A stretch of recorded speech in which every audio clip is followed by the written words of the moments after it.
will share his knowledge on those who see the Please welcome David Moskovitz. Well, thanks. Sorry for the camera, but they're going to, I think, do a 30-second advertisement or something for the school in the future, and they wanted to use this piece, so I promised to dress appropriately for it. I mean, the best part about coming here is it's a college campus, so it reminds me of all my old days on college campuses, and this really is my favorite place. Camp NARUC, I mean, is my favorite place. I have been doing it for about, I think, 12 years now, something like that. And it's because this is the future of regulation, right? We don't have any of the utility people here. This is just the future of regulation. This is where I always think of the new people coming. You know, I came to Camp NARUC myself as a student in '78, and been coming back almost yearly ever since. And it was the only thing of its kind that you can ever have available. So you're allowed to ask like all the deep, dark secrets of how do you really do this regulatory stuff, and I'm allowed to tell you. Because even though it's on videotape, the only condition I imposed was it never gets shown to a non-regulator. In fact, if any of you leave regulation and go to work for utility, this will be expunged from your minds. So we'll have fun. Do feel free to ask questions as we go along. I'll try to keep my eye on your hands. You can yell out, hey you, or whatever, and get my attention. Let's see, a couple of things to inform you of. I should give a plug for my shirt. Right? This is the Renewable Energy Fair. It takes place here in Traverse City. Tom Stanton, raise your hand, Tom. He's got the guy with the other T-shirt. He can arrange transportation for you. For anyone this weekend that wants to go up to Traverse City and see the Renewable Energy Fair in Michigan. It really is a wonderful experience, and Traverse City is a fun place to go. As well, I should tell you a couple minutes about what RAP is. Right, do people know? How many of your states have I been to already? Not too many. You're all from one state. You're 2 states. Okay. Well, RAP is a Regulatory Assistance Project. We're a nonprofit institution funded by Department of Energy, Federal Department of Energy, Federal EPA, and a number of private foundations. Our sole purpose in life is to provide training, education, advice, assistance to state regulators. And the form in which we typically do it, not the sole form, is workshops, on-site workshops. We actually bring our workshops, training sessions to the states. Been to Hawaii. In the last 2 years, we've been to 32 states. I'm actually surprised more hands didn't go up. My guess is I've actually been to your state. You just didn't attend. We've been putting on these workshops in states. The states themselves. You'll have to excuse me nibbling on my candy, but I was doing this thing for 8 hours yesterday, and my voice will start to go if I don't keep it soothed. When we go into a state, the agenda is really created by state commissions, so we work together with commission staff and commissioners to put together an agenda, a program. What is it you need to know, and at what level do you need to know it, and then we bring the people that are best suited to teach this stuff. There's 5 of us that are full-time at RAP, myself, Cheryl Harrington, a former commissioner as well, Tom Austin, a former director of finance at a state PUC, Carl Weinberg, who's a former manager of research and development at Pacific Gas and Electric, well known in the field, and Ed Holt, who's for 12 years managed all of the DSM energy efficiency programs for Seattle City Light. That's sort of the 5 full-time people, and then we draw, in addition, on a huge pool of very talented, the nation's best people, really, on any related area. We draw from the national labs, DOE's national labs. We draw from state commissions, people that are out there at the states that are expert in particular fields. We bring in whoever we need to bring in. And now for the best of all, how much does it cost? Nothing. There is, in fact, such a thing as a free lunch. Which we get paid for other ways. You're paying for it through your tax dollars. So it's fully funded. It costs states nothing. And we have usually a fairly good time doing it. So that's what RAP is. We're going to have 3 sessions. I don't know how many are going to stick with me for all 3 sessions, but they sort of make some logical sense. This is the beginning. This is the introduction to integrated resource planning or least cost planning, depending on what you call it. Then next we'll talk about IRP and competition. This is sort of the cutting edge, what people really want to be talking about nowadays. We spent 8 hours yesterday with the Michigan Public Service Commission talking about IRP and competition. And then this evening on sort of some of the regulatory reform kinds of issues, making regulation consistent with integrated resource planning. Well, so where did it all begin? Well, I forget exactly where it all began, but the environment, anyway, in which integrated resource planning or least cost planning, I'll use the terms interchangeably. I'm from the old school, so I'll probably end up calling it least cost planning more than anything else, but I just go back and forth. It began as an outgrowth of learning some experiences, of some experience that we all had as regulators back in the days. We had the good old days of economies of scale. Everything was getting cheaper, and the hardest thing regulators had to do was decide exactly when to lower prices and how much to lower prices. That was the good time. It was an easy time for regulators. There were no real problems. That ended when economies of scale, when bigger and bigger power plants stopped costing less and less. That ended in about 1970, roughly. So if you look at a graph, it's your typical technological S-curve. That has power plant efficiency starting out very low, peaking at about 1970 at about 33% or so, and then actually starting to come down a little as a result of people building power plants a little bit bigger than they should. And the result is they just didn't work as well as they should have. We ran out of economies of scale on that S-curve about that time, and then life got a little tougher for utilities and for regulators because as we were adding power plants, things kept getting more and more expensive. Then we had things like, starting in '73, a number of energy crises, a number of shocks to the system. The realization that oil was not always going to cost $2 a barrel, although today it costs about $3 a barrel in 1973 dollars. But we did have a number of shocks to the system. That made life very miserable for regulators and for utilities as well. While today, U.S. electric utility industry, most of this, by the way, if you didn't already tell, is going to focus on electric utilities, depends on oil for about 4% of their power. Back then, it was more like 10%, and even then, parts of the country, New England, California, Florida, were much more heavily dependent on oil. New England was about 50 or 60% on oil. California was about 40%. So when oil prices doubled and tripled, life got pretty miserable. And on top of that, high inflation cost and long construction times. Nuclear power plants in particular were victims here. Things got real expensive. So power that was supposed to be too cheap to meter ended up being too expensive to sell. And is in fact still causing us no end of headaches today. When we get this afternoon to IRP and competition, a lot of the push for competition is people trying to get out of paying their share of old nuclear power plants. And that ends up being a lion's share of the cost. Then we had the other funny thing happen.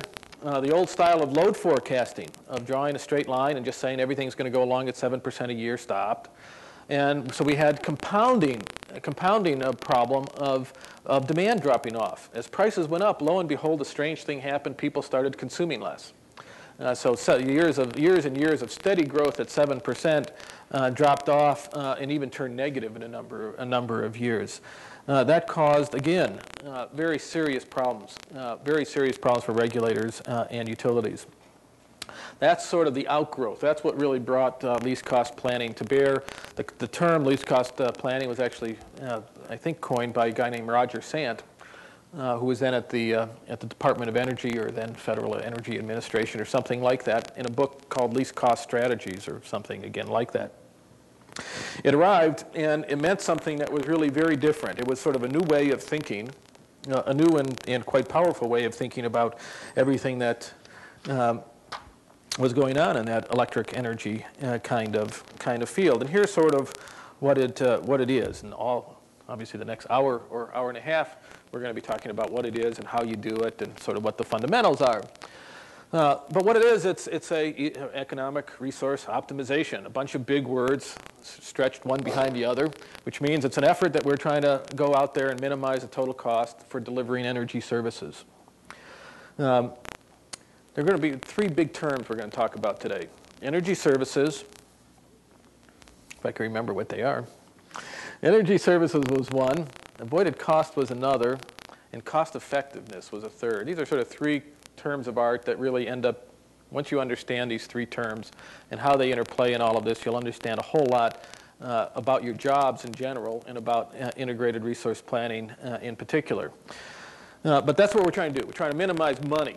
Right? That's in the first instance. We're trying to minimize the amount of money we have to spend in order to meet customer demands for energy services. It uses demand side as well as supply side resources. Now, probably should have put that down as well. Demand side resources means energy conservation. It means look on the customer side of the meter. Look at the demand side, not the supply side. The demand side is energy conservation. Supply side is power plants. And then there'll be lots of different kind of power plants. Any kind of technology available to produce a kilowatt hour. Now the other thing it ends up doing, at least in states that do it well, about I think 35 or so states have adopted integrated resource planning principles. Some better than others. They all do it a little differently, just like everything else in the U.S. But the other thing it ends up doing, or should do, is it integrates the staff. And it does it really quite well where people employ it. I don't know how many of you are sort of like in a specialized little niche. I've done a lot of work in New York State. You know, they have people who spent their entire life working on fuel clause cases for Niagara Mohawk, and that's it. If you put them on a fuel clause case for Consolidated Edison, they're lost. You know, that's bad. You know, you don't want to be in that kind of position. You know, my little piece of advice, how many, I assume, who are the commissioners? Any commissioners? You guys are short timers.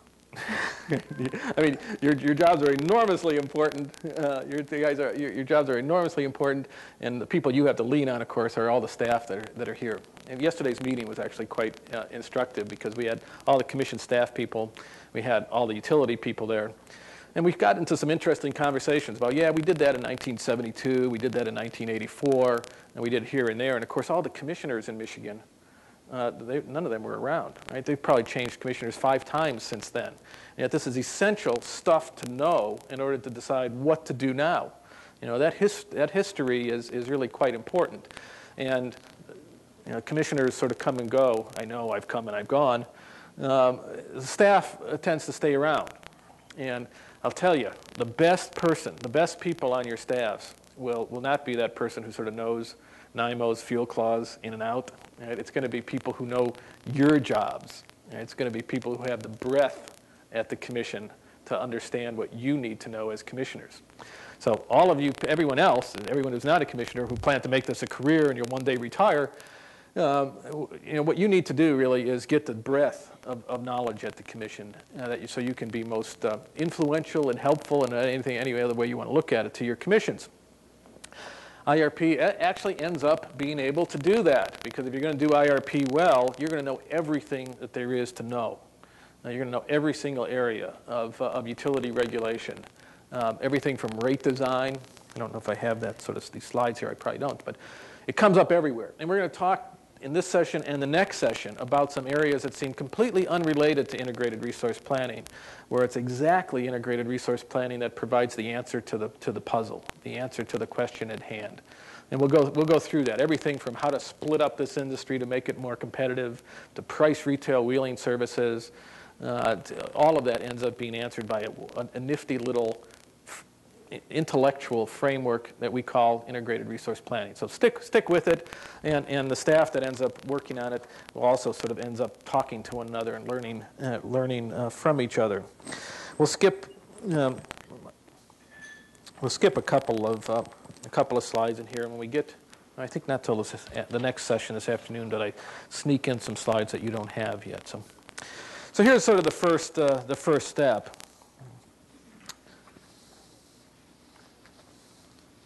You know, there's a first step that comes before this first step.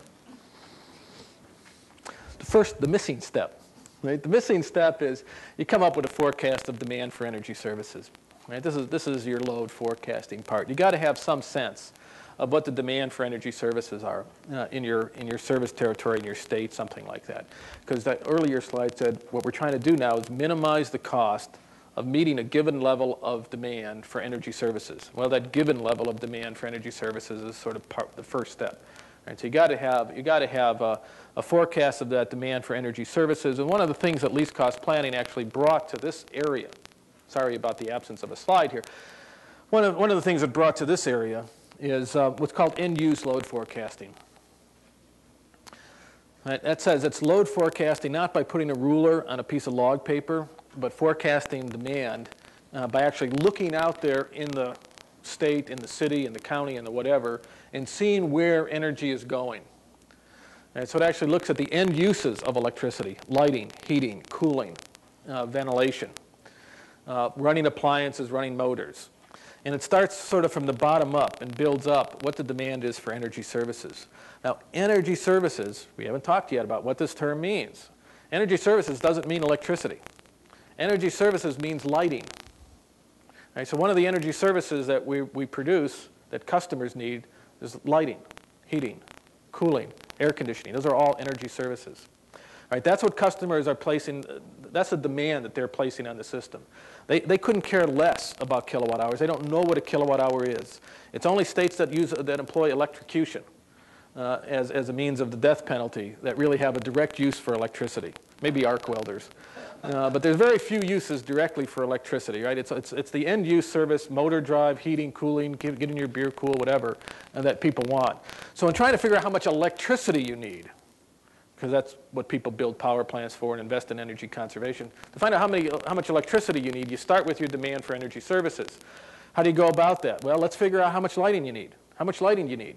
How many square feet of commercial space do you have? How many houses are you going to have? What's your population going to be? And you sort of build it from the bottom up. All right, so we know how much lighting we need in this room, for example. We need X number of lumens per square foot so that everybody can read their stuff. We know how much energy services we need in here in terms of heating and cooling. And we work backward now. How much electricity does that take? So that's sort of the first part. Forecast demand for energy services. Once you've got your demand for energy services, so we're now going to take that as a given. The next thing out there is we're going to try to identify all of our resource options. We're going to try to identify every way we could possibly have to meet our energy service demands. And we have there's a whole slew of stuff here. There are a lot of options, but they fall under these two categories: demand side, supply side. Supply side produces electricity, demand side saves electricity. It's just sort of that simple. Electricity now is what it ends up saving. So here in the context of this room, of this building, we know we have to have so much light. That's the energy service.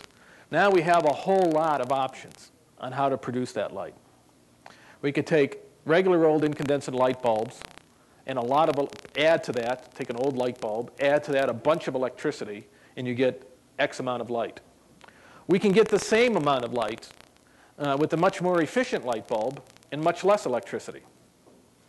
We can get the same amount of light with a light bulb sort of in between and a medium amount of electricity. It's all over the place. Lots of options to get exactly the same amount of light. You guys don't have the foggiest idea how they're producing the light here now. In fact, I don't either.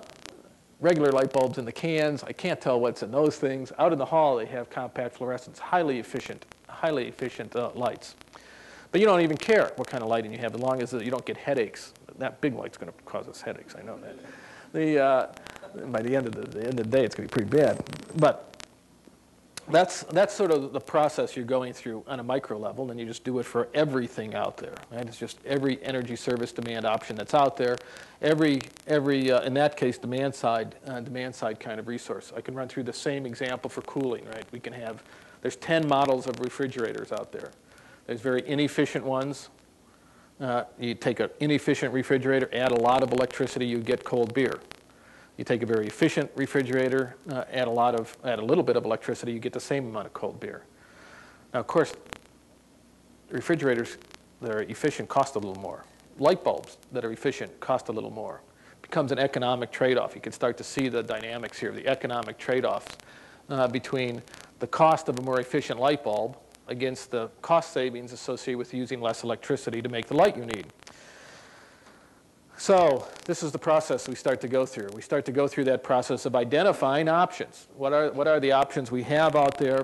One of the things that integrated resource planning, least cost planning brought to the table, remember the beginnings again, is a lot more options. All right. Remember that slide about the beginning? A couple of things that got us going haywire were expensive nuclear plants, escalating oil prices, demand uncertainty.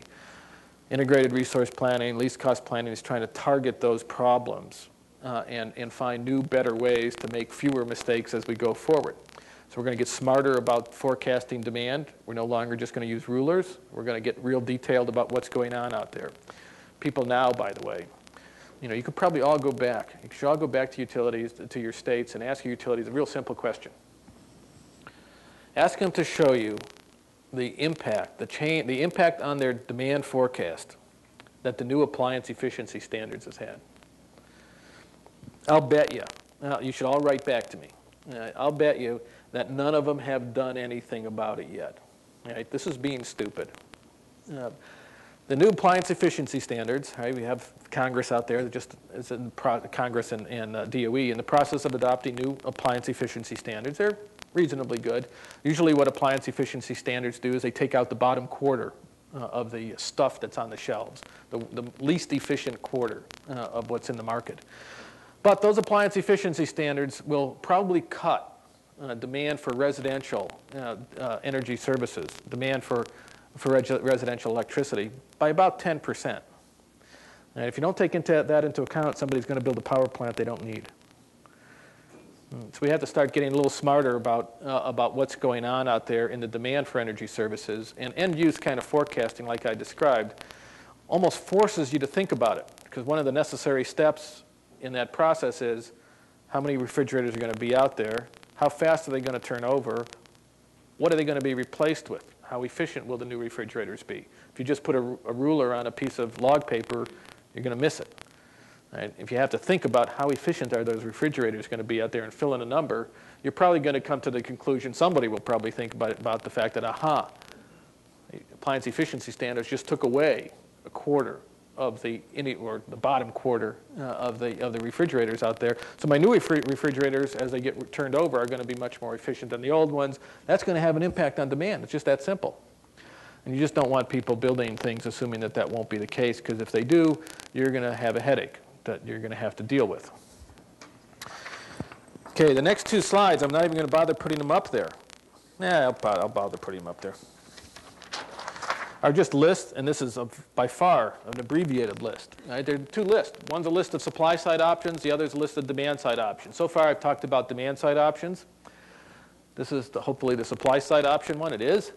Amory Lovins will be here next week. He's going to tell you all about demand-side options. Right? I'm not going to spend really much time on him at all. He's the expert that knows everything there is to know, and then some, on the opportunities to save money by using more efficient things.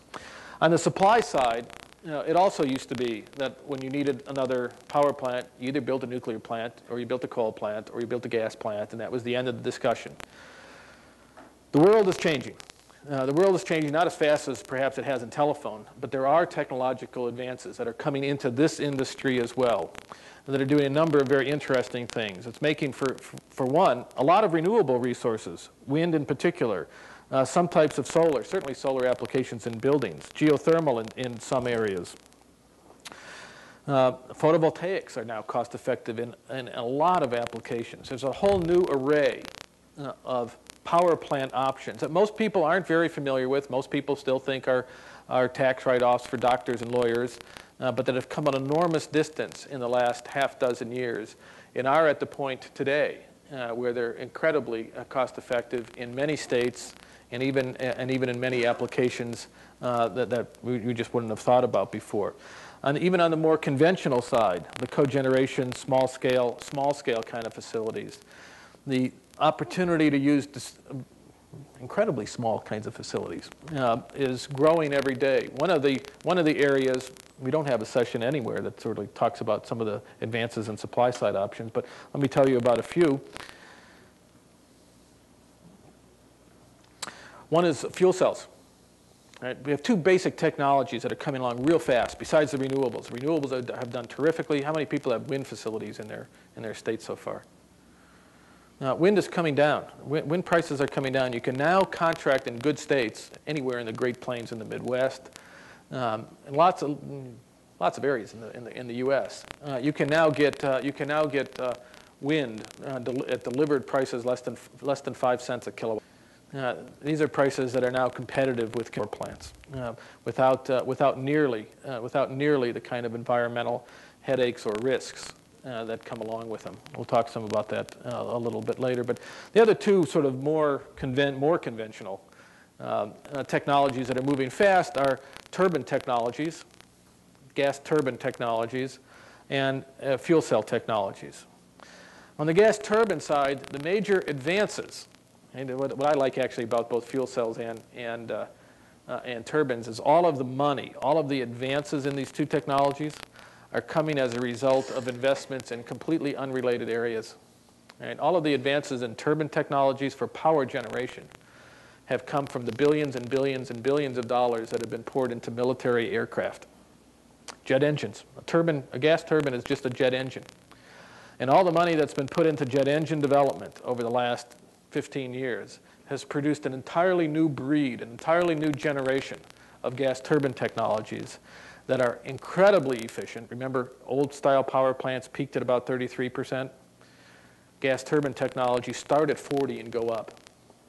And as their cost of production comes down, production of the facilities themselves, delivered power costs from turbine technologies is also going down at a very rapid pace. You can now get 5 megawatt gas turbine technologies, gas turbine generators, mounted on a semi, delivered to any location in the US in 2 months.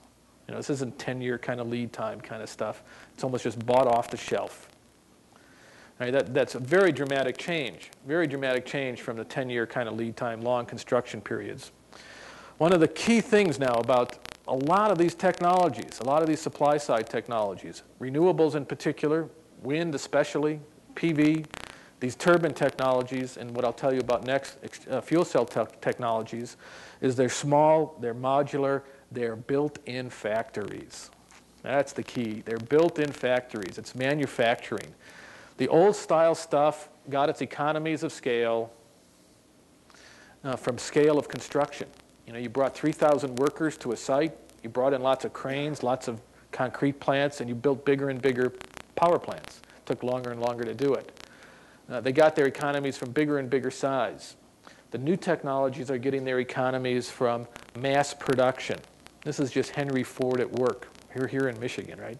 And so the cost of all of this stuff is dropping precipitously as a result of mass production technologies and cost improvements.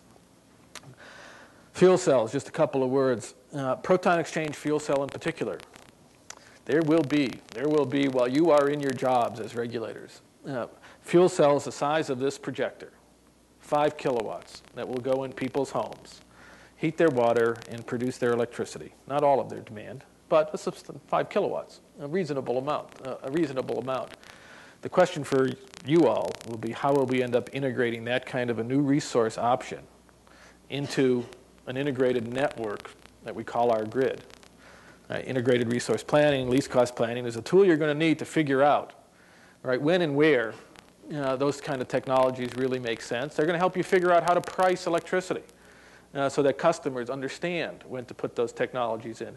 Here again, this technology, proton exchange membrane fuel cell, all you do is you pump methanol or natural gas in by pipeline, and out comes electricity and water. How much would that cost? It's funny you should ask. I'm coming to that.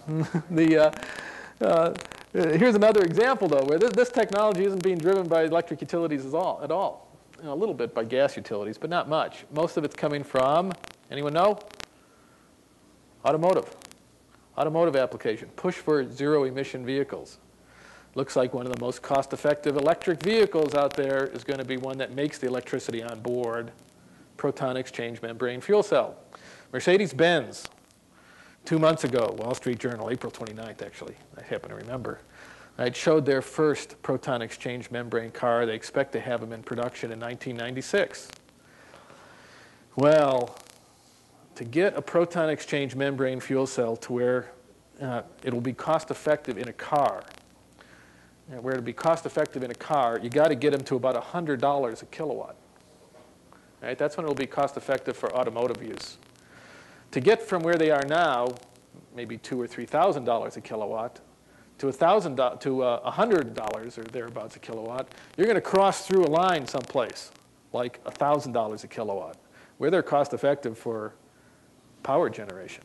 Right? So they're pouring a lot of money, not just Mercedes-Benz, others as well. This is a device, by the way, that was first created for use in submarines.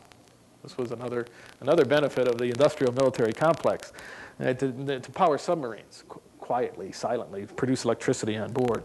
And before then, actually, in the space program. But the big application, the mass production application, is cars. Probably in your lifetime or in your kid's lifetime, you'll drive your car powered by a proton exchange membrane fuel cell. You'll drive it home at night, and you won't plug it in to charge it. You'll plug it in to power your home. Right? That's what you'll end up doing. And how are the sort of utility planners and regulators that are going to end up having to deal with this stuff going to figure all of this stuff out as the number of options become greater and greater? That's why you're here, right? You're going to come to Camp NARUC and you're going to learn all about integrated resource planning. That's where we are. The others are, the next slide is demand side options. We won't spend any time on that. You obviously have to know something about the cost of the options. Each of the options that you have out there, you have to know something about how much does it cost, what's its performance characteristics like, what's its lifetime like. You have to know everything there possibly is. If you care about the environment, and obviously all of us do, you want to know something about its environmental performance as well. Well, once you know what all the options are, and you know what their characteristics are, you can start to do integrated resource planning. And this is all it is. This is the black box. This is that computer optimization model. Everybody has these things. I don't know if your commissions have them. Every utility has them. They've had them for a long time. Right? These are just little computers. You have them in your laptops now. Is that a question? Yes. Are you going to go over the cost of options, like avoiding capacity costs? Yes. So this is what you end up doing. Up at the top, all of the demand side, all the supply side options. Right? You now have identified them all. You stick them in a little black box, and what you're trying to get when you're done is just the right mix, or a reasonably close mix of those resource options that minimizes your cost. Now, as regulators, we also care about other things, because there isn't just an answer. It's not just the least cost plan. There's a whole range of options that are going to come out of this. You also care about things like risk. And we're going to talk a little bit about that as well. So you don't want necessarily the least cost plan. You want a low cost plan that remains low cost under a wide range of options. You want a low risk plan. You want a clean plan. You want a diverse plan. You want all this kind of stuff. And that's what you're looking for, and what tells you what will inform you about all of those options. What will inform you about your future exposure to those risks will be in effect, the outcome, or various outcomes of all of the options that you have out there. We go till what? 3, right? 2:30. Okay, we're going to pick it up. I'm going to skip big pieces, which you'll be grateful for, so we get to the juicy stuff. All right, these again are the three big terms. Energy service, we've covered that. I'm not going to cover it anymore. Cost effective, the next term, right? What do we mean by cost effective energy efficiency? You now know what an energy efficiency option is. A high efficiency light bulb may be one. And then avoided cost, the question you raised, that will include things like avoided energy cost, avoided capacity cost as well. On the cost effective DSM, you have a bunch of slides. You have a bunch of slides in your. Why are they blanks? Oh, I see. They're blanks because they're followed by the full page. You have a bunch of slides that give you a number of projections, right? Amory-Lovin's projection, EPRI's projections. You have a lot of slides in there. The only thing you really need to know for today's purposes is there's a lot of this stuff out there. It doesn't matter. You don't have to get all hung up in is Amory right or is EPRI right, because no matter who's right. No matter if it's EPRI or Amory, there's a whole lot of cost-effective energy efficiency options out there. We now know from the massive energy efficiency investments that have been taken in a number of leading states that it's out there, you can get it, it's cheaper than power supply, and then there's some other things that you maybe don't even know. It makes people happy, right? This is not a trivial thing. This is not a trivial thing for regulators. I'm going to give you since I'm going to skip the slides, because you have them there, and they give you the numbers. I'll just give you like a good piece of information that you should know as regulators. Compare and contrast two states, Maine, Massachusetts. Not very far apart. I'm from Maine, so I always use Maine. Maine and Massachusetts. There have been large rate increases in both states. In both states, this will be fun. In both states, the electricity rates went up by 30% in 4 years. Went up for different reasons in the two states, but for the most part, it had to do with power supply addition. The combination of power supply additions, largely Seabrook, a large nuclear power plant, largely Seabrook, and falling demand. Seabrook, of course, was decisions that were made in like 1970, roughly 1970, 72, and people are now just starting to pay for it, and it's showing up, just starting to show up in rates in those two states. Well, so you have exactly the same level of rate increase. Economic conditions, lousy, both states. If anything, in Massachusetts, compared to where they were, it's worse than in Maine. Right? So economic conditions were bad in both states. What's happening in the two states in terms of the general sort of state of public concern about the fact that rates have gone up a lot? Well, in Maine, people are outraged. Right? Last public, Barbara's here, our consumer assistance, the chair, the head of the consumer assistance division. I think the last public witness hearing in the CMP rate case, I heard something like 1,500 people showed up. There were a lot of angry, this is like an unheard of thing in Maine, right? A lot of angry customers showed up. I'm sure Barbara's phone was ringing off the hook for months. People were angry, not just at the utility, they were angry at the commission, I assume. I assume they were perhaps, actually I also understand that people came to the hearings demanding the resignation of the chairman of the commission. They think they restarted, didn't they, a public initiative, a public referendum to have elected commissioners instead of appointed commissioners. People were outraged, right? Things are like out of control. In Massachusetts, exactly the same sort of underlying conditions. Things are sort of quiet. Not only things are sort of quiet, utilities always do these customer surveys, right? They ask their customers twice a year. Every utility does it. They ask their customers twice a year, how do you like us? How's service? Have any complaints? They have these customer satisfaction ratings. Some utility commissions actually use those customer satisfaction ratings as part of a sort of performance-based regulatory scheme, New York in particular. But they have these things. And lo and behold, what you find in Massachusetts, this is for New England Electric System, one of the really shining, leading utilities on the energy efficiency front. What New England Electric System found with the exact same rate increase, bad economy, their customer satisfaction rating has never been higher. Right? Just never been higher, at an all-time high. Now, what is it between these two states? Are people just like nuts in Maine and rational in Massachusetts, or vice versa? Well, of course, in Maine, what utilities tell customers is your rates are high, and it's their fault. Mostly pointing to Barbara, I'm sure. That's the message. That's the message that they give, and customers sort of believe it. In Massachusetts, on the other hand, they tell them, we're doing a great job in trying to control your costs. We're doing a great job in trying to control your costs by delivering energy efficiency to you. Right, so that in Massachusetts, if you call up about a high bill complaint, within 3 days they have someone there delivering an energy conservation measure. They make customers happy. Right, their rates may have gone up, but they're making customers happy, and it shows. If you complain about a high bill in Maine, you're told that the commission made us do it, and it's somebody else's fault, and we'll test your meter.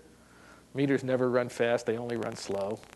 So it's just that's a waste of money there as well. But so customers sort of like this stuff, and that's important. This really is important. We have to sort of attune ourselves more and more to customer interest. Now, why I got off of that, I don't know. But you have all these slides that we just saved ourselves going through that break down how much energy efficiency opportunity there is out there, I don't know if it's anything about the cost, but the most recent thing I saw, for example, in California was after evaluating their programs to see how much savings they got compared to what they thought they were going to get and how much did it cost. The answer was they got about what they thought, a little bit more. They got a little bit more savings than they thought they were going to get, and it cost them about what they thought it was going to cost. It was about 2.3 cents a kilowatt hour saved. Cheap relative to adding new power supplies. Now, cost effectiveness. You do have to know something about cost effectiveness. DSM cost effectiveness ends up getting measured from a lot of different perspectives. So you'll find that there's, we'll go right to the next slide. You'll find that there's 5 or 6 cost effectiveness tests that are out there. So whenever anybody says something's cost effective, you want to at least think about how is that measured, what does it mean? And there are these at least 5 tests: participants test, rate impact test, utility cost test, total resource cost test, societal cost test. And we'll go through them just a little bit and make sure you sort of understand what they each are. For the most part, under IRP, total resource cost test ends up being the thing that most people talk about when they say cost effective. So when I say that a new power supply costs 4 cents a kilowatt hour, and that compares to the energy efficiency savings that they've just experienced in California, 2.3 cents a kilowatt hour. 2.3 cents a kilowatt hour is cost effective against the power supply under the total resource cost test. 2.3 cents a kilowatt hour means the capital and operating cost of the incremental capital and operating cost of the energy efficient option, right, divided by the kilowatt hours saved as a result of buying that more expensive thing. So it's the added cost of a more efficient refrigerator. How much extra do I have to pay for that more efficient refrigerator? Divided by how many kilowatt hours does it end up saving me if I spend that money? That's the 2.3 cent a kilowatt hour kind of thing. There is a missing test, and obviously missing tests, you can spend your time looking for it, but you won't find it here. And that's the shareholder cost test. That tells you something about how does this thing look? How does this energy conservation look from the perspective of shareholders? The earlier one, the name sort of, as they sort of imply, give you the perspective of the test. Participant cost test, that tells you how does this conservation look from the perspective of the customer that ends up directly benefiting from the energy efficiency option that you provide. Rate impact test, or sometimes called a non-participant test, sometimes called a no-losers test. That gives you the perspective on average rates, the impact on rates, prices, or the impact that it'll have on a customer that does not take advantage of the energy efficiency program itself. Utility cost test, that looks at bottom line revenue requirements. Total resource cost test, we'll spend a little bit of time on each one. But the next slide. Fortunately, we don't have to know that much. These are the pieces you need to know. Right? These are our essential ingredients. You need to know something about avoided cost. You need to know something about how much money to do any of these tests, to calculate these tests. How much money will it save you if you invest in a more efficient refrigerator?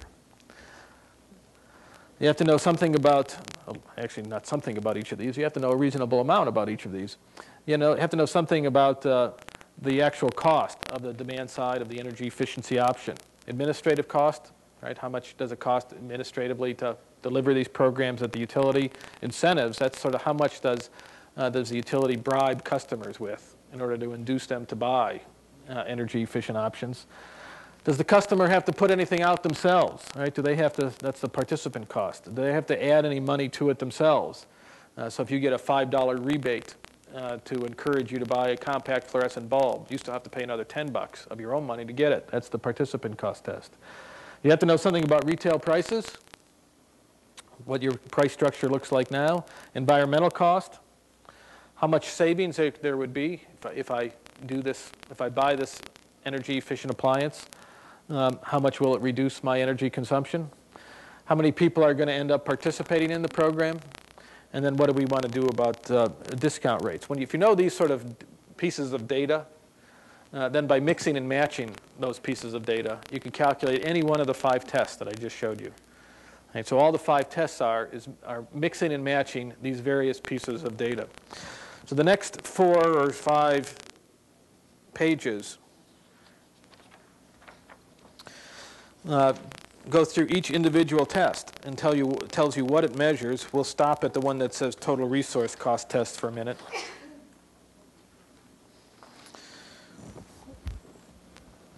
It tells you each one of what each one of the tests measures, and tells you sort of which pieces of data, that list of data, are the ingredients for this test. What are you comparing in this test? So benefits, what you're always doing is benefits and costs. We're looking for benefits cost ratios. The benefits for this test, utility avoided cost. Right? If I save a kilowatt hour, how much money will it save the utility? And so if the utility's out there about to build a new combined cycle gas-fired facility, and lo and behold, if I do this energy conservation, they won't have to build it. They'll be able to save some money. How much money? I can calculate that. And so we'll just calculate how much money the utility saves if they don't have to provide the additional kilowatt hours that would have been demanded had I not bought this energy efficiency option. We're going to spend more time on avoided costs. We will come back to that, I promise. So that's our benefit. Our costs are the program costs, how much money utilities have to pay out. Our costs also, by the way, include now participant costs. That's actually fairly important. All right, so in our compact fluorescent bulb program, a lot of utilities have compact fluorescent bulb programs. They'll provide coupons, or maybe they'll sometimes sell the bulbs directly to customers. But they'll provide customers with an incentive to buy a compact fluorescent bulb, but then the customer has to put in their own money as well. And what you care about, if you really want to know, does this bulb make sense, right? Does it make sense for us as a state, for us as a population to be investing more money in compact fluorescent bulbs? Well, we don't care then just about how much the utility spends. We also care how much the customer has to spend. We don't want to fool customers into buying stuff that doesn't make sense. We certainly want to induce them into buying stuff that does make sense, and one way you induce them is information. Another way you induce them is a little incentive payment or a rebate or a coupon, a sticker on their homes, who knows what. But we care about those costs. So we're going to take the total cost, perhaps why it's called total resource cost test. Total cost savings and the total cost of the energy conservation program, regardless of who's paying it. Doesn't matter who's paying it, just looks at how much does it cost overall. We're worried a few minutes from now who ends up paying it. This is the primary piece of information that people look at when looking at integrated resource planning. A number of states, I think somewhere around 13, also rely quite heavily on the societal cost test. The societal cost test is exactly the same. It's exactly the same as the total resource cost test, except it now looks at one additional cost, one primary additional cost, environmental cost. And so how much do we save in the way of saved pollution if we invest in conservation instead of something else? So I think 4 or 5 states now have what's called monetized environmental externality adders. And it says these are numbers that regulators and others have tried to put on pollution to try to figure out how much does a ton of SO2 cost the U.S. How much does a ton of particulates cost the U.S.? Those states actually then employ the societal cost test to take those factors into account. The next chart gives you all of the previous charts in a sort of summary form.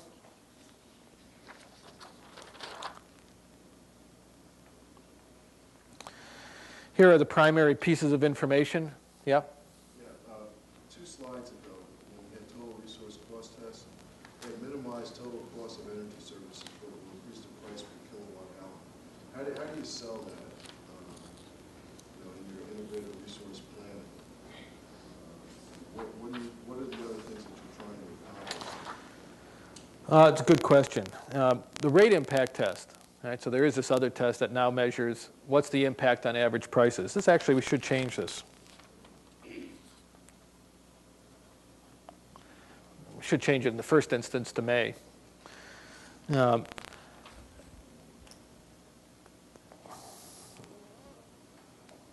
trying to, let me give you. Dynamics of why that happens. Okay. What are your trade-offs in terms of getting utilities as well as ratepayers?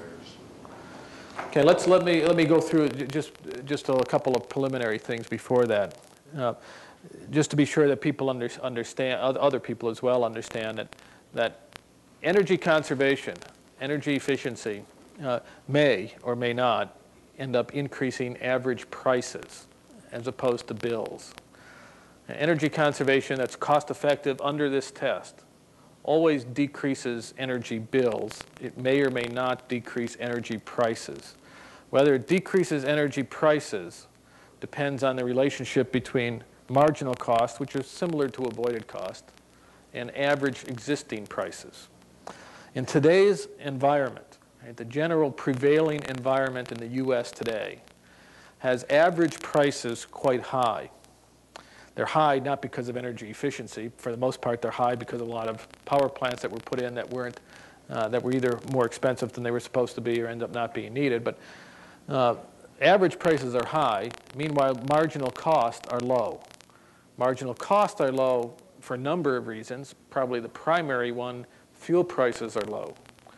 Gas prices are low. That drives down other prices as well. So you have a condition prevailing across the US where average prices are high, marginal costs are low.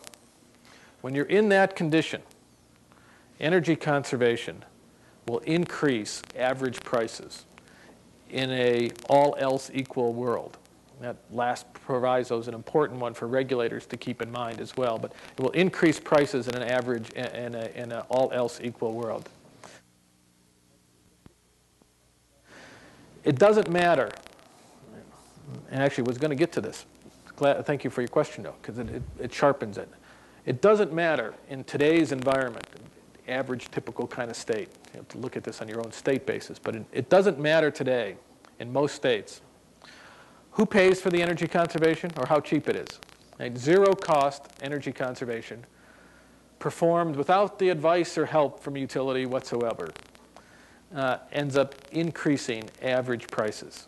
Right? The only thing in today's environment that brings average prices down is increasing sales. And even then, it depends on what you do for regulation if you really expect those average prices to actually come down as opposed to just result in more profit for utilities. All right, that's a key thing to understand because it almost goes without saying. It depends sort of how, where we're going to sort of put the balance as regulators between saving people money and focusing on prices. But clearly, if the energy appliance efficiency standards, for example, fail the rate impact test, right?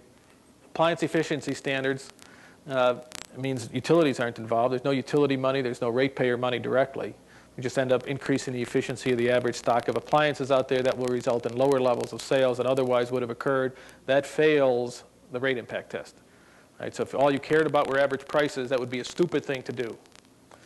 In today's environment, if what you care about primarily, you do care about prices, but if what you care about primarily or exclusively is prices, then let me give you an example of a few very good energy conservation programs.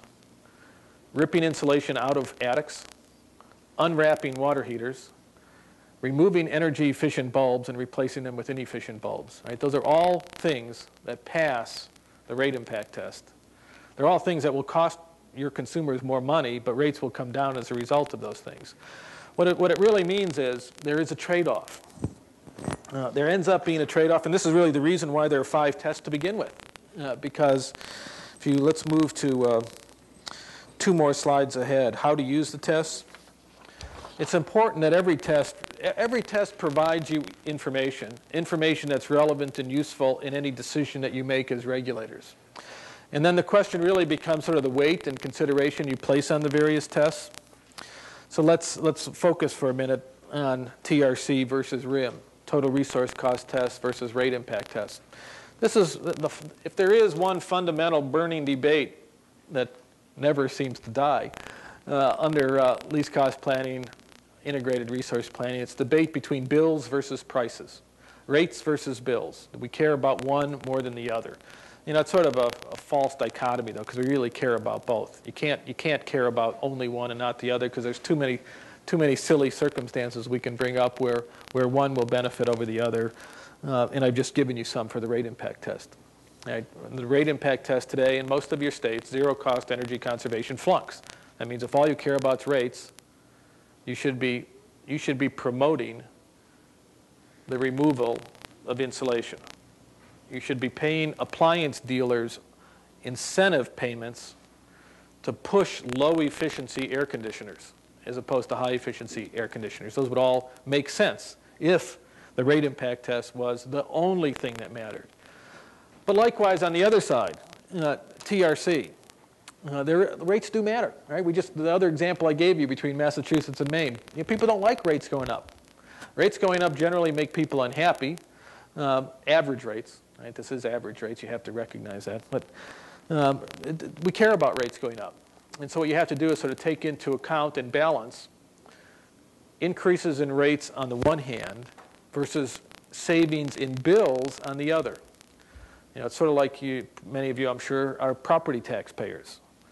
Right? So you get your property tax bill, and that bill is, depending on how you sort of look at it, it's got a mill rate associated with it.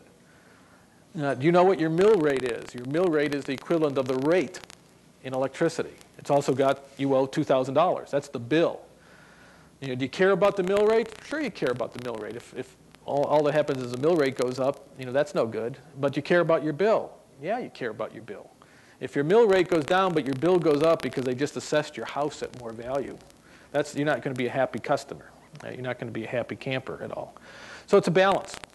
And it's really the approach that most states have ended up taking. You always want to do all of the tests because each test tells you something that's very important. I've tried to list here for you the key piece of information, right? The most important thing that this test tells you. So the participant cost test. This is the customer who actually is the direct beneficiary of an energy conservation program. That test tells you a lot about the marketing of a program. It tells you a lot about whether you can get a lot of money out of that customer directly or you have to go someplace else. The rate impact test certainly is key. It tells you something about average rates. It doesn't tell you anything about particular rates or rate design. Very helpful in designing incentive plans. But the primary test to tell you whether something makes sense ends up being TRC. Does that mean you want to do everything that passes TRC? Probably not. One reason is there's so much energy conservation out there that's cost effective. If you did it tomorrow, if you did it overnight, energy demand would drop by about a quarter. And so what ends up being done is you end up tempering. Right? So you do as much energy conservation as you can, given conditions that are prevailing. In large part, that means rate impact test as well.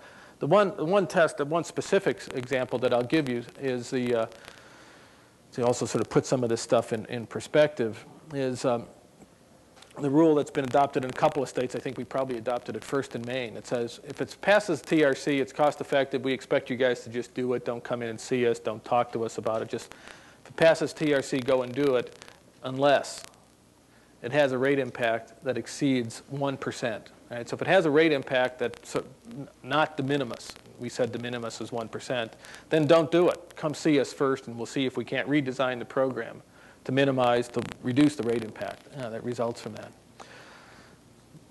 Yeah, in terms of looking at DSM and IRP, you touched on one aspect of more efficient technology in terms of gas turbines, and whether or not that kind of technology, let's say in a repowering, lowers operating expenses for a utility. Then, if we look at integrated resource planning as being effective when it promotes less use or less use on the capacity levels of electricity output. And the question becomes, do we always assume that the utilities are working within a static market, or do they have an expanding market in which they can widen their customer base?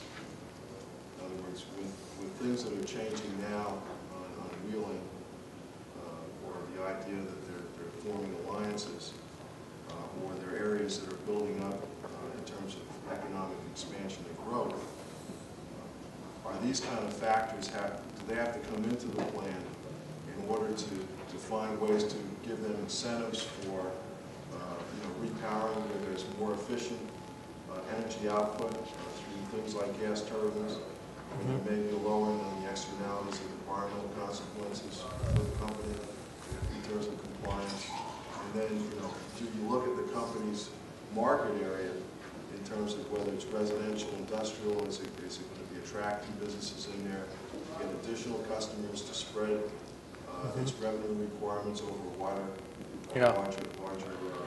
customer base? I mean, how does all of that fit in here? Let me try it in two pieces. One piece I'm going to end up deferring till the 3 o'clock session on the competition kind of stuff, because adding sort of the new phase consideration of competition, retail wheeling in particular, retail competition, does add a new element of uncertainty that wasn't there before. Most of the other pieces you spoke about, but for retail competition, are elements that all have to be taken into account in any integrated resource planning effort, right? So that when we do our demand our forecast of energy service demand, it's again not a single forecast. It has to take into account not only our expectations with respect to growth of the economy, growth in our service territory size, growth in the ability to attract new industries and the like. It not only has to take those things into account, but also that is our base case, our expected area, but also the reasonable range of uncertainty around it.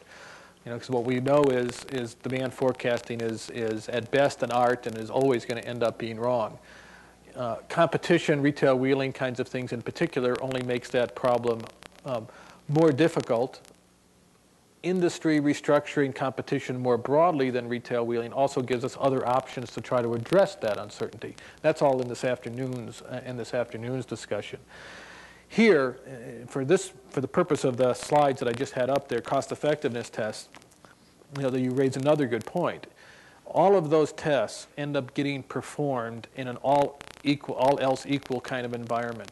Right? So we end up, when something passes the rate impact test or fails the rate impact test, let's use conservation that fails the rate impact test. It says rates will be higher if we do conservation than if we don't do conservation. That's based on a whole bunch of assumptions, many of which you just outlined. What's gotten us and the utility industry in trouble over the last umpteen years, at least since the late 60s, has not been anything that failed the rate impact test. Right? Everything that has gotten us in trouble are things that would have passed the rate impact test when we did the test, but turned out differently in reality. Right? So what has gotten us in trouble are power plants that cost us more than we thought they were going to cost, demand being different than we thought it was going to be, fuel being different than we thought it was going to be. We have no commission, no utility has ever gotten in trouble as a result of things that are really covered, the tough questions that are really tough covered in any of those cost effectiveness tests, which is why, as we move into the next area, what a great transition, avoided cost kind of stuff. When we get into the avoided cost kind of discussion now, you're going to find that we can get incredibly precise. We can get incredibly precise on all the modeling kinds of activities. We can get incredibly precise about the cost-benefit ratio under the rate impact test for a compact fluorescent bulb program. But there's this huge area called judgment, right? That you can't, no matter how many decimal points you try to use, you just aren't going to be able to deal with it. There's this huge area called judgment that's going to be exercised. They're just things like demand forecast, fuel price forecast. How is this plant going to operate over 30 years? What do you think is going to happen to nuclear waste disposal cost? It's going to be a lot of things that really apply nothing much more than the application of judgment. That's the area.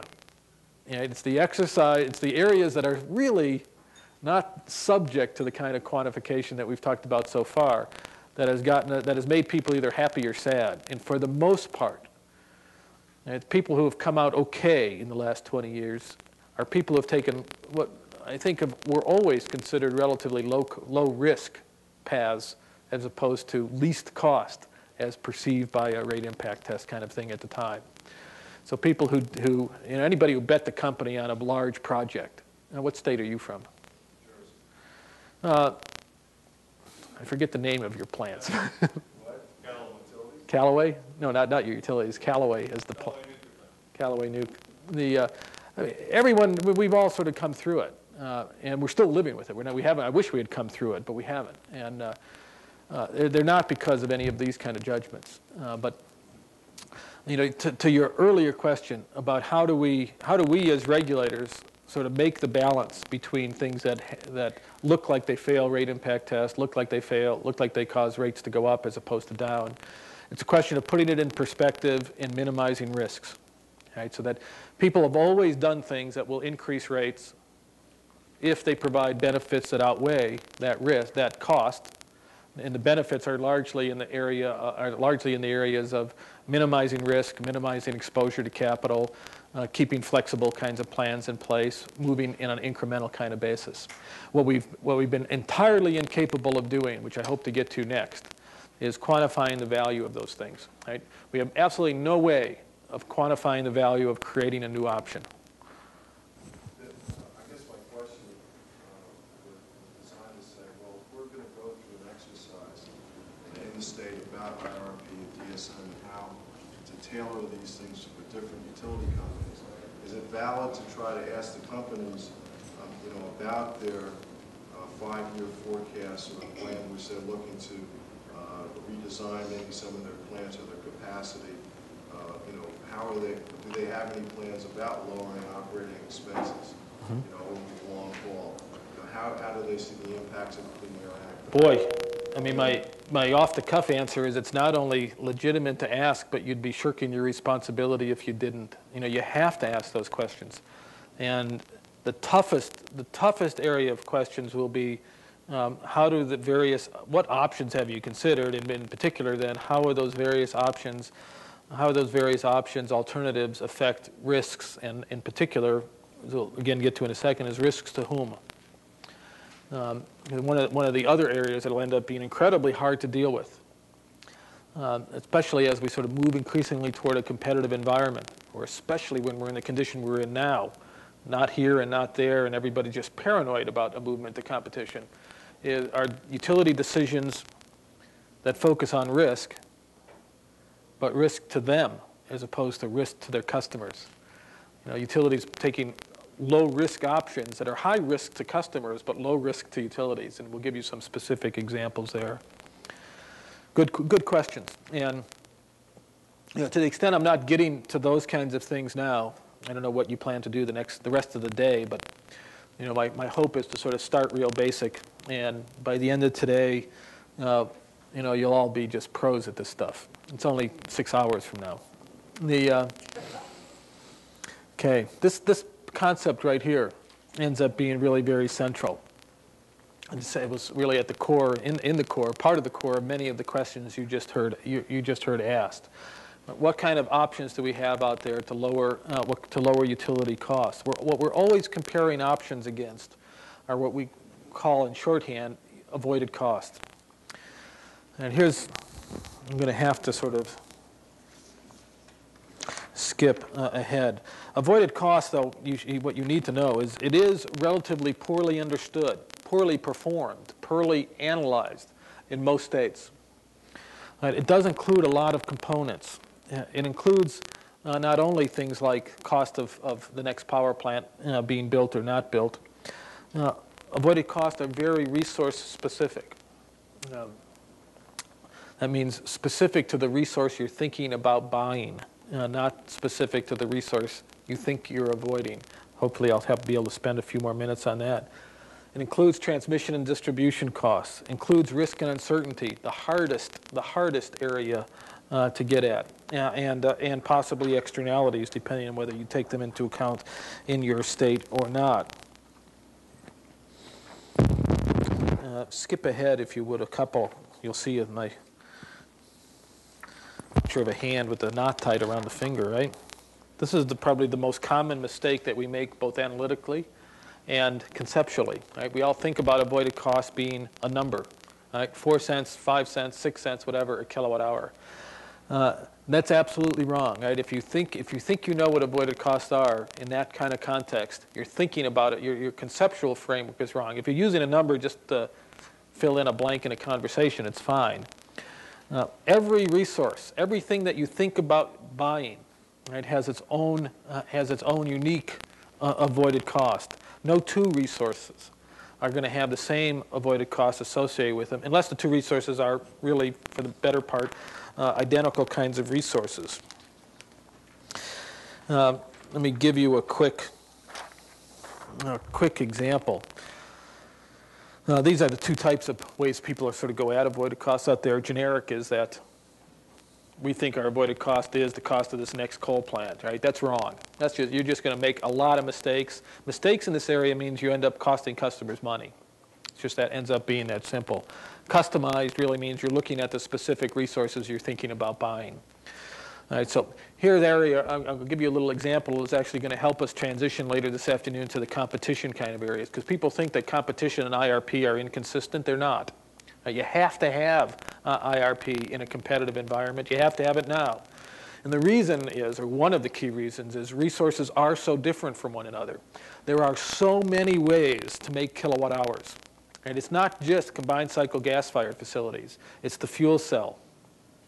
It's lots of different turbine technologies. It's coal plants. It's repowering. It's windmills. Right? Lots of different ways to make kilowatt hours out there. And what IRP tells you, is what each one of those resources is worth. Here's a, if you take nothing away from this talk but this slide, take it. Take it and cherish it, sleep on it, do whatever you want to do with it. This is sort of, will help you also in that this IRP and competition sort of framework. What competition tells you is what things cost.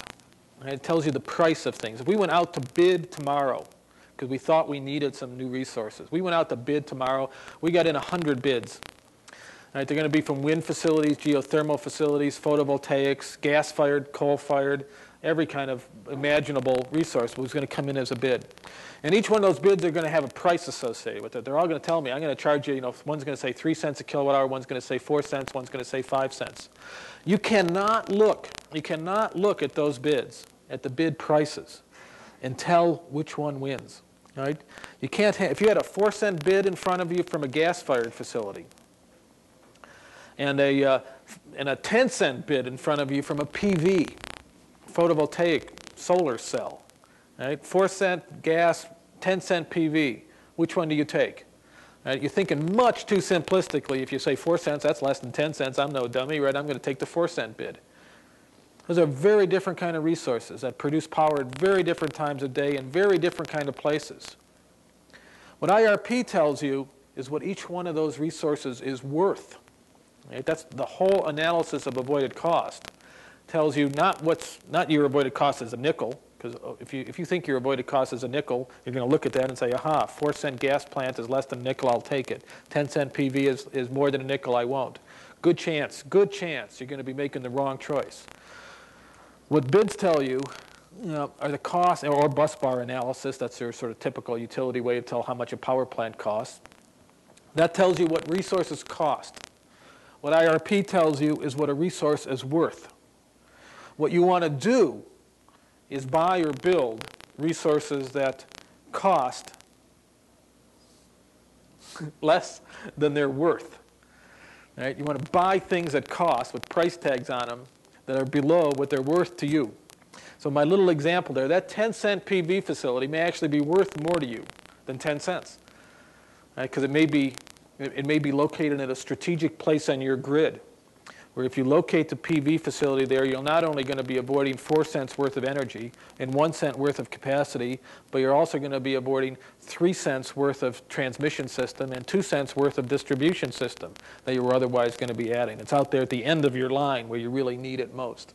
It could be very, very worthwhile to you.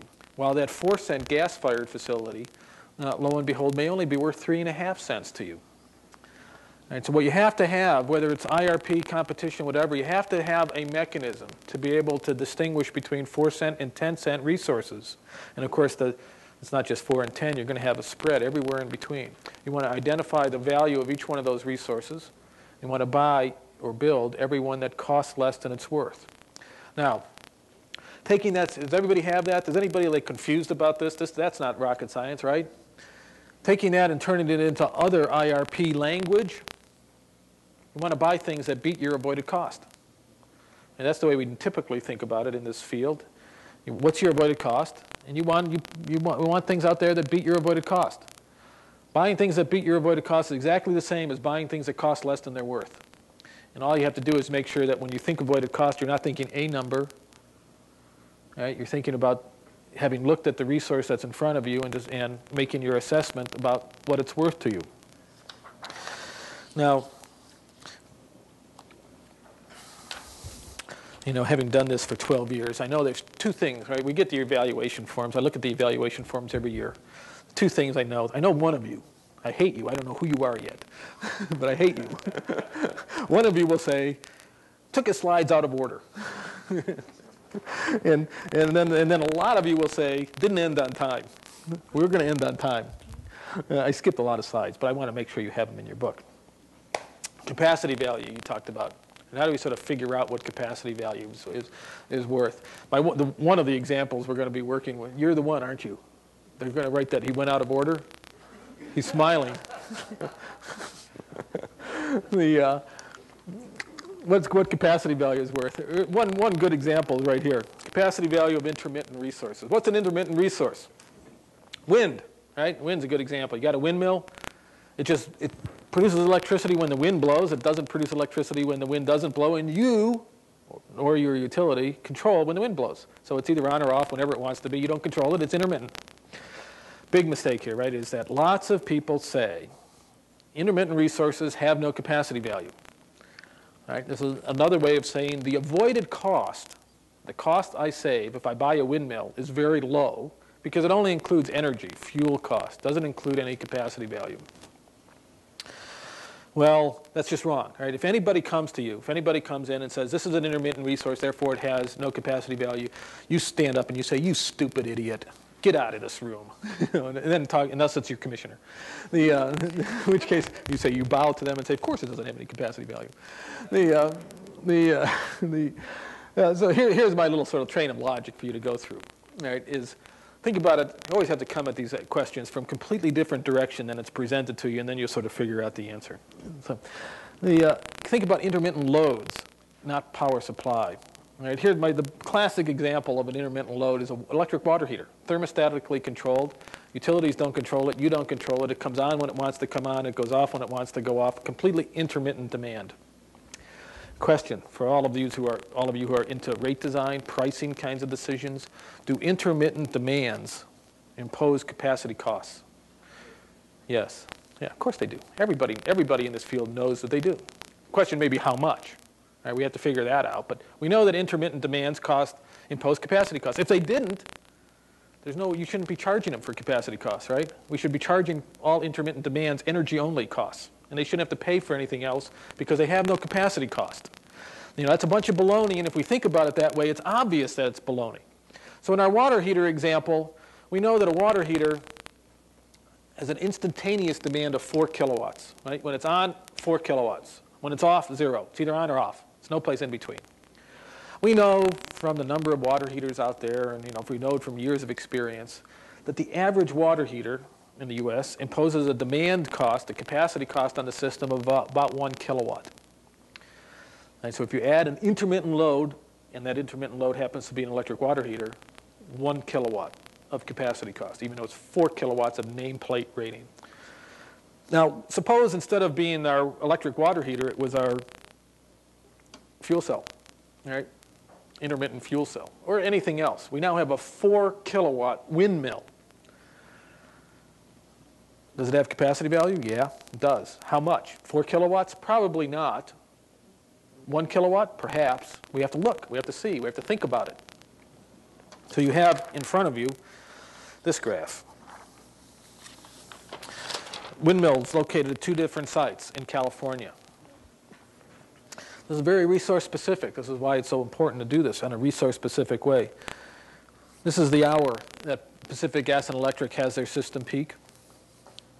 This is the production of wind farms at 2 different sites.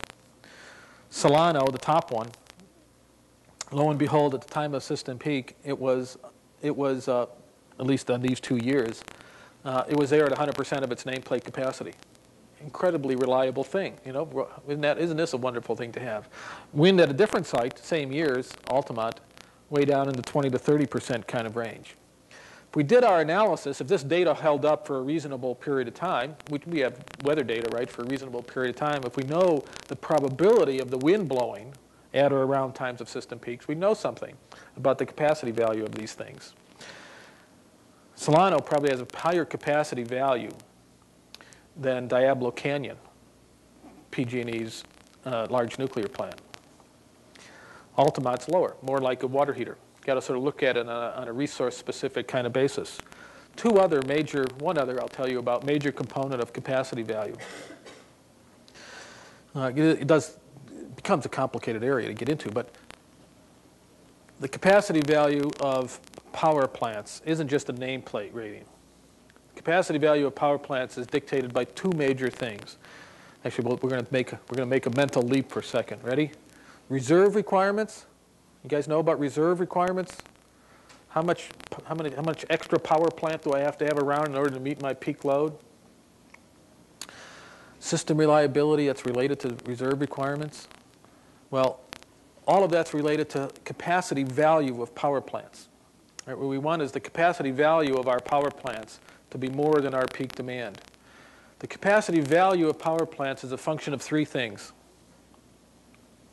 Two things, primarily, though.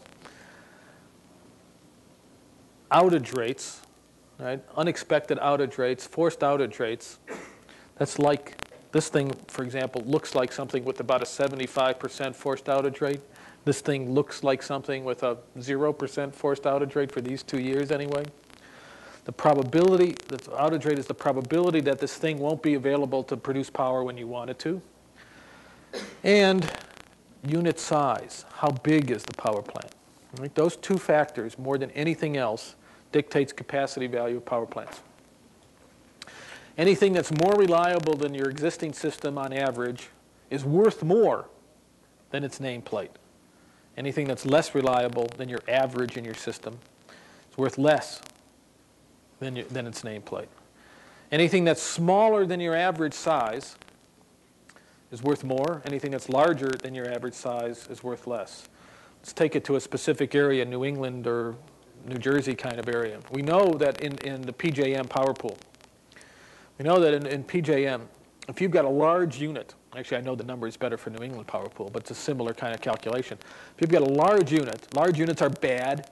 Units with high forced outage rates, poor reliability, are bad in terms of capacity value. A large unit that's poor reliability isn't worth much. All right, Seabrook, 1,100 megawatt nameplate nuclear power plant in New England is worth about 700 megawatts of capacity. Okay, when you go through the calculations to see what's this 1,100 megawatt unit worth in terms of capacity value to you, how much reliability does it bring to your system? The answer, it's worth on an equivalent basis about 700 megawatts. Combination of two things, very big, larger than average, and relatively high forced outage rate relative to smaller fossil units.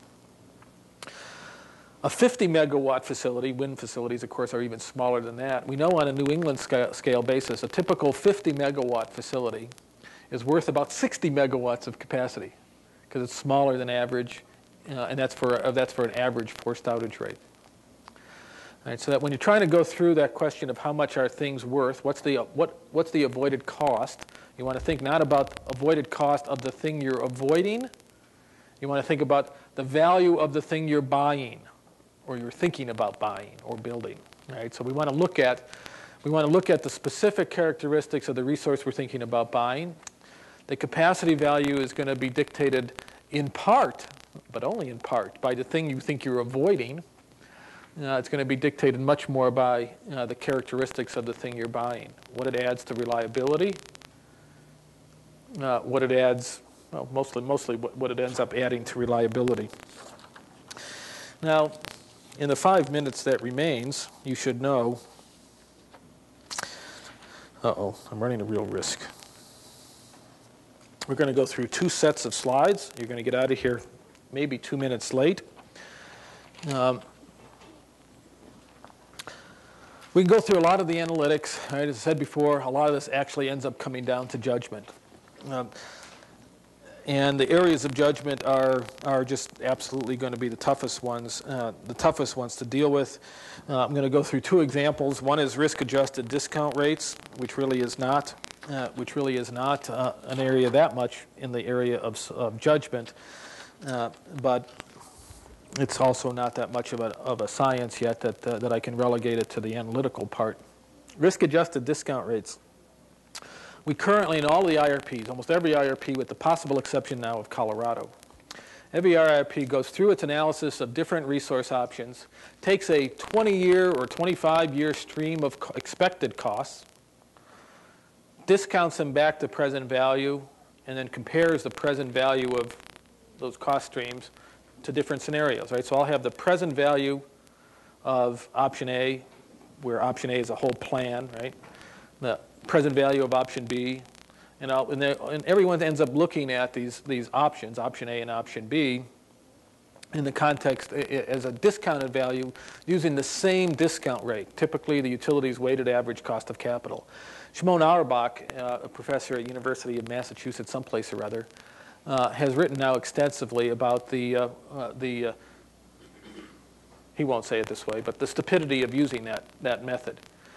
He applies finance theory to tell you that, you shouldn't be discounting different options at the same discount rate because each option has a different risk profile. And what the discount rate reflects is, in effect, the cost of capital associated with an investment. And if different investments have different discount rates, have different levels of riskiness, they ought to have different discount rates as well. It would be equivalent to investors deciding between junk bonds and treasury securities using the same discount rate. You can't do that. One's high risk, one's low risk. That's why one pays high return, one low return. It's a risk-adjusted kind of analysis that everybody has to go through. And there are risks here as well. And one of the examples that he used, which I'll give you here, is a very straightforward, very simple one. You're analyzing just two options now, right? Just two options. One option is, both options happen to be gas-fired. And the only option, the only alternative is whether you want a gas-fired option on fixed price a gas contract, right, where somebody will promise, someone reliable, will promise fixed prices, or you want a variable rate, spot prices for gas, right? So we're going to build a gas-fired facility, and now the question for you is, do you want the spot prices, or do you want fixed prices? Well, what I have here are the fuel price forecast. Right? So the bottom line is our current forecast, our best guess at gas prices. Of course, that's only our guess. We're not locking into that. That's just our current forecast. Top line is a fixed price contract. So somebody is willing to give us a fixed price contract, but they're going to charge a little more, right? A little risk premium because they're taking the risk, not you. How do you go about analyzing? How do you go about analyzing those two options? Well, under typical approaches to integrated resource planning, we would take the cost streams, the 20-year projections for these two cost streams. Right? We know that the fixed price option is going to look over the 20 years. Each one of the 20 years, it's going to cost a little bit more because these are the numbers we're going to plug into the analysis. Every year, it's going to look a little more expensive than the spot price contract. We do our present value analysis, and lo and behold, we find that we should go with spot prices. This is the present value of the cost stream, present value of the cost stream. Present value of spot price option is cheaper than the present value of fixed price contract. Therefore, go with this. You don't have to, right? We can just go forward with it. That's when we're using the weighted average cost of capital, the same discount rate to do both. Well, if you actually apply his finance theory, right, to apply the finance theory and try to figure out the relative riskiness of these two options, look historically at price volatility of natural gas, get the beta, and all of that kind of stuff that John O'Donnell will either has or will teach you about, and go through the analysis again using risk-adjusted discount rates. You get the opposite result. Lo and behold, what this says is that the price premium that's been offered to you in that proposed fixed price contract, that's a good deal. You should take it. You should take it. That's the less risky path, and your IRP analysis should come out with this result. This is one of the areas that's part judgment, part science. It's a little easier for gas prices than it is for other components of risk. Lots of components of risk. How we sort of go about analyzing risk in an IRP, 20-year IRP plan, is a tough area, one that really calls for a lot of judgment. The last two things are going to be risk to whom. All right, this is going to be how we're going to make the transition into the next conversation about IRP and competition. Here again, give you two options. One of them is a gas-fired option. One of them is a windmill. Now, I'm making a very simplifying assumption here, just to make a different point. I've got the green bars, the center bars, that's my expected value, right? I do my forecast. This is how much I think these things are going to cost. I think my gas-fired plant's going to cost me a nickel, levelized, delivered price over the 20-year life. The windmill's going to cost me 4.9 cents. Now, the large ranges are my ranges of uncertainty. I'm not exactly sure how much these things are going to cost. This one, for example, the uncertainty primarily is going to be fuel prices. It may be that gas prices are high or gas prices are low. I think it's going to be about 5 cents, but I'm not sure. That's my range of uncertainty. Wind, my uncertainty is much less. I got 30 years of good wind data. I know how these things perform. There is still some uncertainty around it, but it's much less. Which option do I take, wind or gas? Wind. It's cheaper, 4.9 cents, less risk. Well, as it turns out, that's not really what's going on today. Right? It's not really what's going on today because it's risk to whom? In fact, people are paying a price premium to buy wind and have it priced to look like gas. Stupid. This is what's going on out there. It's a risk to whom? There's a market risk created out there. Because you're there, so put yourselves now suddenly into the shoes of a utility manager. You know out there, of course, everybody's buying gas. Gas is really what's producing our bottom line market value for power out there. It's on the margin at most parts of the country.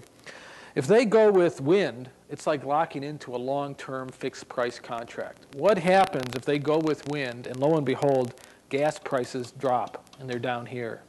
You're suddenly a utility that looks stupid. You're suddenly a utility that has stranded plant at risk. That's not a good, happy place to be. If you go with the gas-fired option, it may be that you'll be down here. It may be you'll end up here with very expensive power, but you'll be priced on market kind of conditions. You'll look much more like the market looks. You'll go up and down with the market. This is the low-risk option to utilities. All right, so you have a sad condition out there where you have, this is the low-risk option to customers. You know, this is the fixed-rate, variable rate option, right, for mortgages. Customers always choose fixed rates. They like the low-risk option. This is the low-risk option for customers. This is the low-risk option for utilities. Bad condition to have out there. This makes life miserable for regulators because this is where you have to apply some judgment because utilities aren't going to do it for you. That's the end of this. We'll come back for any of you that come back at 3 o'clock for IRP and competition. It's really going to pick up where this left off. Thanks a lot.